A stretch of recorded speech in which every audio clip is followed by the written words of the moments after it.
amor, quando eu falo isso você já sabe, é dia dele, meu amigo jornalista e especialista em relacionamentos, Rafael Souza, com vocês.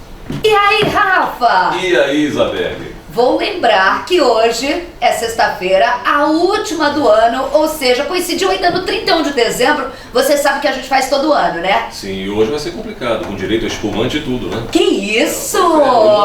Que muito bem isso? acompanhados, né? Muito bem acompanhados. A gente faz a nossa roda das meninas da redação todo ano, porque daí a gente... Qual seria a palavra? A gente marreta o Rafael Souza? É hora de chegar chegando, eu acho. É hora de chegar junto, doutor Sincero. Sabatina contra Sabatina.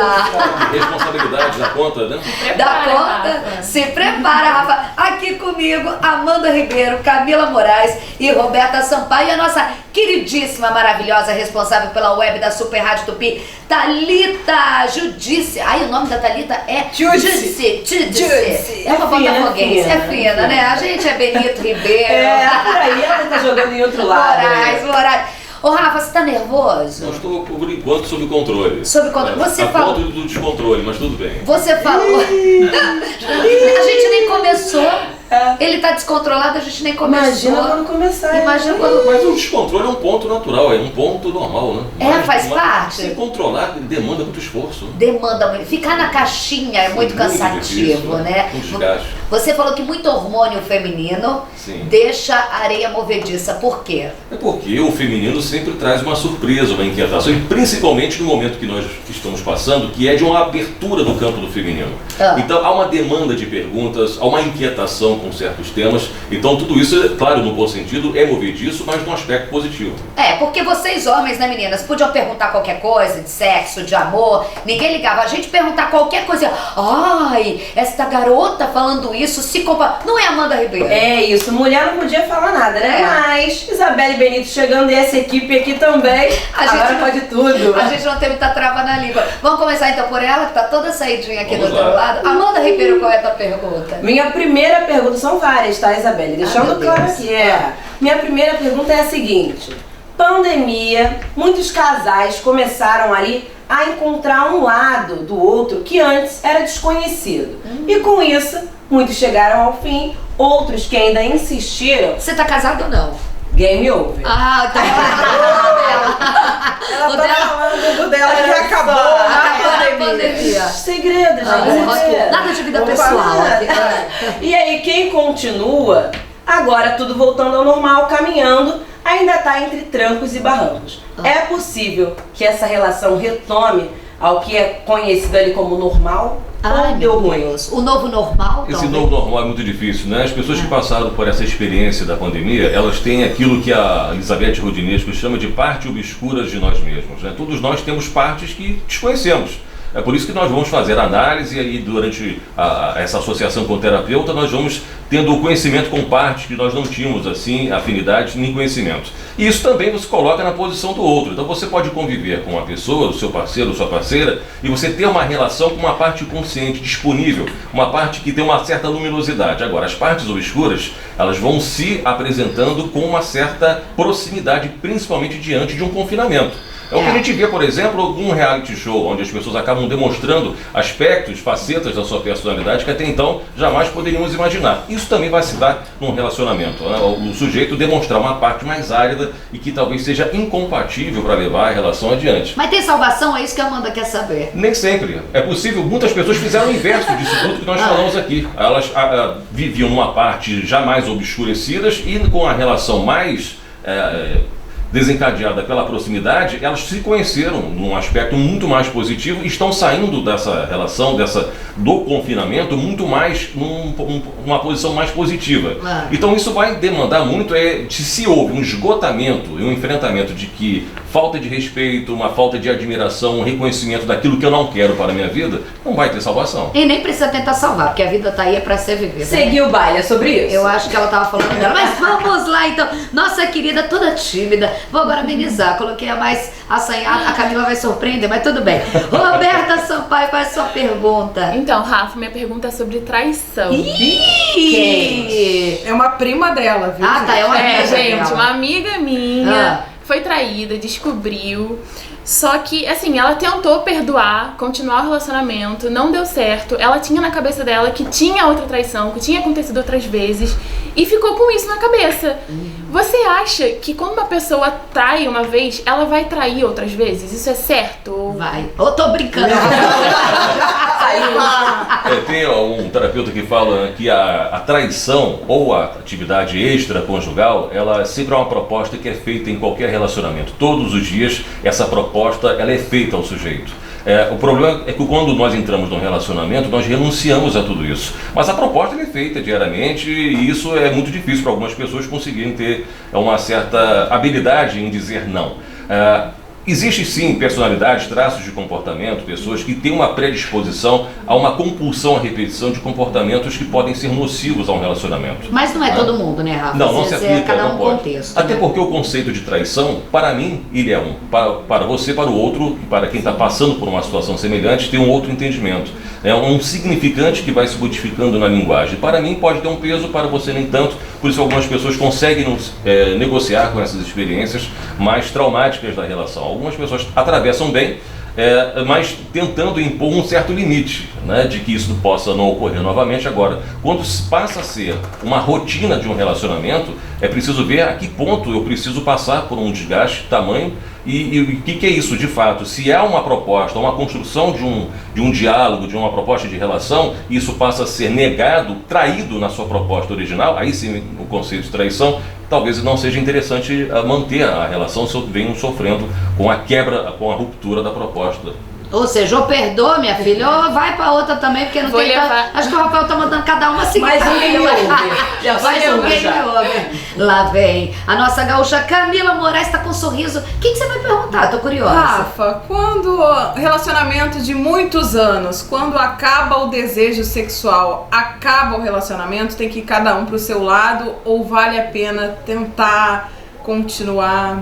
E a coisa tá ruim na tua casa? Na verdade, eu estou livre e solteira. Isso aqui é pergunta ou consulta? A pergunta é se quando acaba aquele desejo A sexual, paixão, que o Rafa fala que dura uns 2 anos. vale né? a pena continuar ou tem que separar? Isso tem a ver com traição ou não? Depende do relacionamento que nós estamos falando. Se nós estamos falando aqui de um casal entre 20, 30, 40, 50 anos, vamos pegar um recorte, a vida sexual se torna importante nesse momento.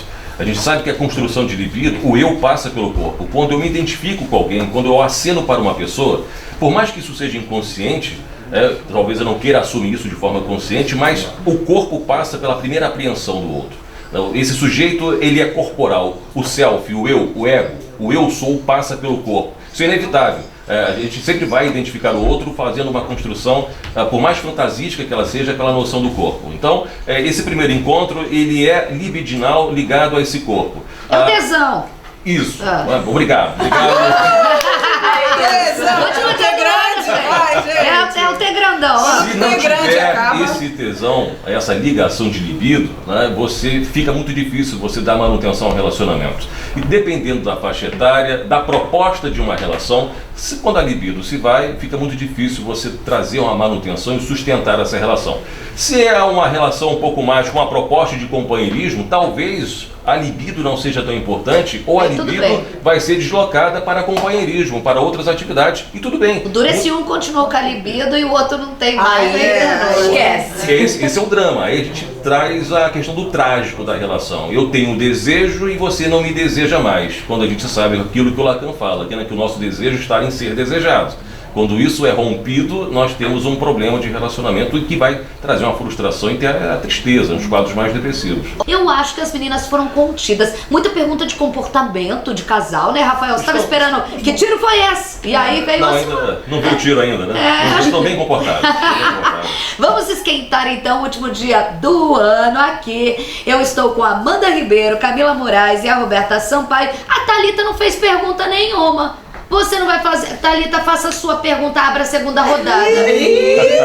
Tá chegando. Rafa, quero saber se ficar sem sexo pode trazer algum tipo de questão psicológica, principalmente para as mulheres. Olha! Afetar. Não, gente, ela é muito inteligente. Ficar sem sem sexo pode afetar a psicologicamente. Acho que Isso que a Thalita quis perguntar. Amiga, mas dá pra se resolver também. A mulher não precisa de conversa.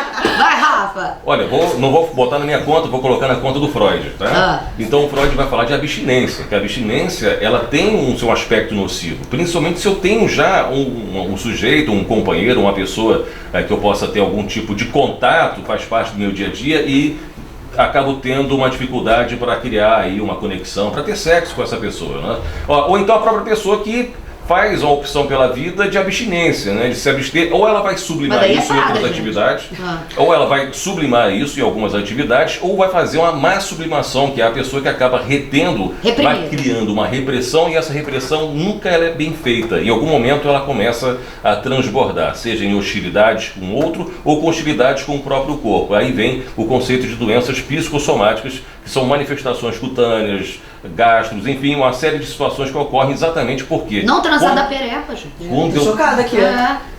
O que seria mais ou menos, quando eu travo o prazer, eu crio o desprazer para o meu próprio corpo. Ou seja, dá problema, né, gente? Porque a gente sempre fala que sexo é vida, não se reprima, viva. Não se reprima. E pra mulherada aqui, esses tabus também, né, Rafa? Vocês são incentivados a tocar o próprio corpo, conhecer o próprio corpo. A mulherada não pode. E hoje em dia, a mulherada se resolve e tem que se resolver mais ainda, né?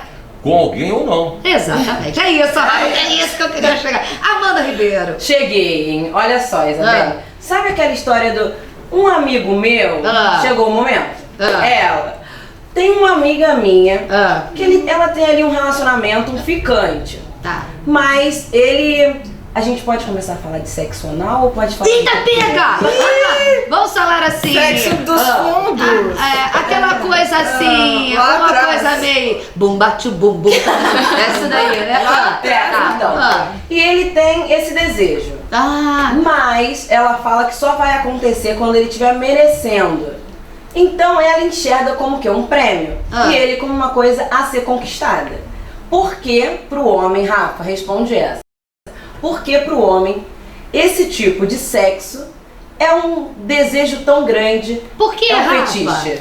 Que homem, né? Tem esse que homem. A maioria Assim como o próprio Lacan fala que a mulher não existe, a mulher não existe, existem mulheres, né? Assim também essa noção de que homem nós estamos falando. Tem homens que não gostam, né? E isso acaba até sendo um problema clínico. As pessoas trazem essa questão, se sentem entristecidas ou cobradas no relacionamento porque não gostam. Mas ao mesmo tempo que a gente tem um tabu a respeito do sexo anal, existe um tabu inverso, que é uma supervalorização dessa prática sexual. O que não deveria ser visto dessa forma apenas como mais um comportamento sexual. Assim como existem outras partes erógenas do corpo que podem ser exploradas e trabalhadas e também serem valorizadas, e não ter essa atenção super e hipervalorizada de uma única e exclusiva prática sexual. De uma única prática e exclusiva sexual. Isso não seria interessante, porque é uma visão deturpada também dessa prática. Agora, quanto ao homem ter uma predisposição ou uma inclinação de fazer disso um objeto, é claro que existem questões anatômicas que alguns homens vão relatar de maior sensibilidade e contração na hora da prática sexual, e por isso fazem uma distinção e uma predileção de uma parte por outra. Mas posso fazer um adendo aqui? Fala pra sua amiga que ela não tem que presentear ele, não. Se ela gostar, ela faz. Se ela não gostar, ela não vai dar esse Vou presente. avisar, tá anotado aqui. É pra ela, não é pra presentear, não. Isso aí. A gente vai ter que fazer as perguntas mais rápidas, porque o tempo tá acabando aqui. Vamos então, Robertinha, a sua? Vamos lá. A minha é sobre aquele namorado ou namorada fuxiqueira que pega no celular do namorado de madrugada. E eu queria saber qual é o limite do relacionamento. Assim, você pegar o celular do seu namorado enquanto ele tá dormindo é ultrapassar o limite? Totalmente. A individualidade do relacionamento tem que ser preservada. A partir do momento em que se desfaz o conceito de indivíduo, de ser autônomo, a relação já está comprometida. Até porque já é crime. A gente entende que você violar uma senha do outro, isso num primeiro plano já é um crime. Né? Isso, o fato de você ser um companheiro ou companheira de alguém, isso não te dá o direito de violar as informações do outro, e também é uma falta de segurança muito grande, né? Você fica muito sensível. E gera ansiedade no outro, né? Isso é um consumo de energia. A gente vê que isso vem esgotando as pessoas nos atendimentos clínicos, né? As pessoas que estão buscando terapia para tratar esse tipo de compulsão, de ficar pegando, violando as senhas, vendo as curtidas de companheiro.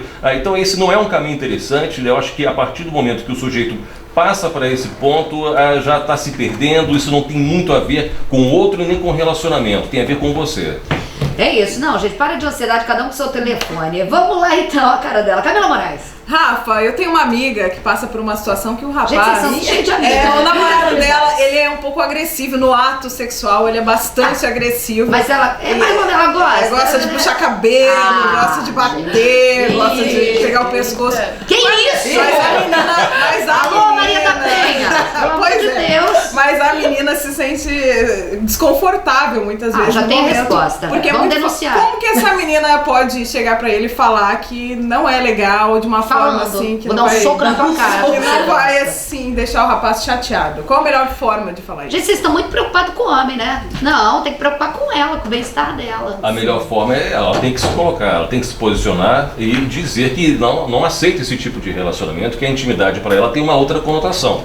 A linguagem sexual dele não é que esteja errada, é só não consegue se adaptar à linguagem dela. Existem pessoas que têm essa predisposição a uma relação mais sádica, uma relação de se impor mais sofrimento, porque há nutrição de prazer nesse sofrimento, a relação sádica masoquista.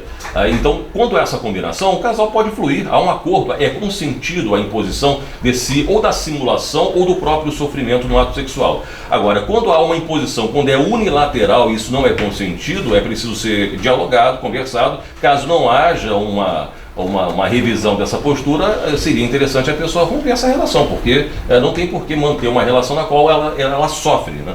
Gente... E a Isabelle? O quê? Não vai perguntar nada? Eu pergunto o ano todo. Eu só quero deixar um recado. Muito obrigada pra vocês, meninas. Essa roda de conversa maravilhosa. A Thalita pode jogar o ano todo, a gente fazer uma vez por mês uma roda com o Rafa, pra gente trazer 2022, quebrando tabus e pra mulher ser feliz, usar o sexo como o homem usa, que não é que eles estão errados, eles estão certos e a gente que tem que abrir esse mundo e todo mundo aí ser feliz. Rafael, qual é a sua frase final? A frase final, com admiração até por esse poeta, você vai saber por quê, ele diz assim: quem de dentro de si não sai, vai morrer sem amar ninguém. Vinícius de Moraes. Ai, meu Deus. Aí, então vou botar uma música do Vinícius pra fechar aqui.